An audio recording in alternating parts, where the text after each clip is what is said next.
You say it's tightly controlled, but I think programs like this, many of the phone-ins that I've done them on other television stations, radio stations, when we do question and answer sessions, you know, up and down the country I'm doing this, speaking to people about their concerns. I mean, obviously you speak to your own supporters as well. It would be a bit odd in an election if you didn't.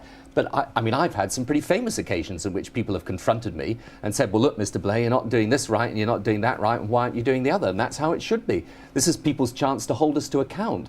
But I think that, you know, what you will find probably in this country, more than virtually any country I know, politicians are in one-to-one contact with voters. But it doesn't mean to say you don't address your own supporters as well. I think it would be odd if we didn't do that. And as I say, if Georgina wants to put to me a question on policy, I'm very happy to answer it. Well, we've got people then who do, after 30 years service in the Labour Party, become MPs.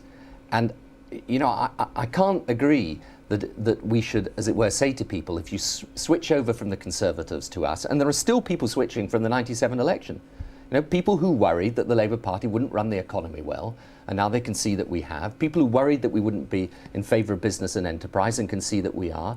Those people who still come over to us, I'm sorry if we disagree about this, but I have to say to you, I'm proud that they've come over, and I'm pleased that they have, and I hope more people do. Len, I'm afraid I can't give you that assurance, Seth, because I don't think that's the right thing to do. We haven't had a firm proposal from the United States yet, but I don't think President Bush is wrong to talk about defensive systems. And you're right about the 1972 treaty being important, but that's exactly why he said he will consult with Russia and indeed with his NATO allies about the right way forward. But I think, I have to say to you, I'm afraid, I think he's absolutely right to raise the issue of the proliferation of weapons of mass destruction, of the fact that there are nuclear powers growing up in the world today who are what is sometimes called rogue nuclear states that have highly unstable forms of government.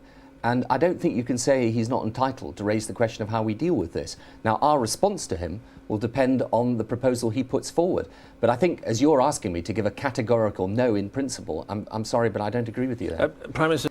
Well, I don't disclose our security advice, but I think it's a matter of common sense that if you have nuclear powers with nuclear capability and they're highly unstable states, then they pose a general threat to the world. Yes, I think that's true.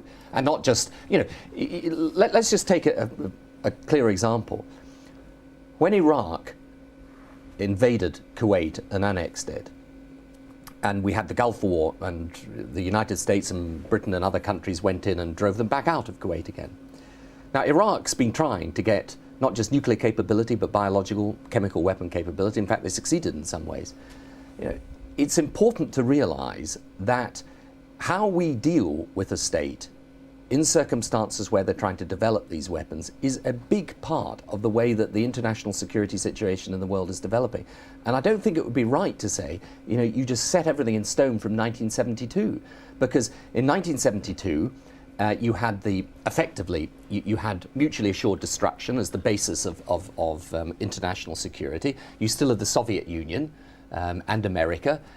There was if you like, a game plan to that was perfectly sensible. What George Bush is saying, and I don't think you can dismiss this argument, is that the world is different today. Russia is not a threat. I don't regard Russia as a threat to us. I mean, we've obviously got to be on our guard, but there are threats coming from these states trying to develop nuclear weapons, and I think you can't say that we're not even entitled to discuss the issue of defensive weapon systems. Okay,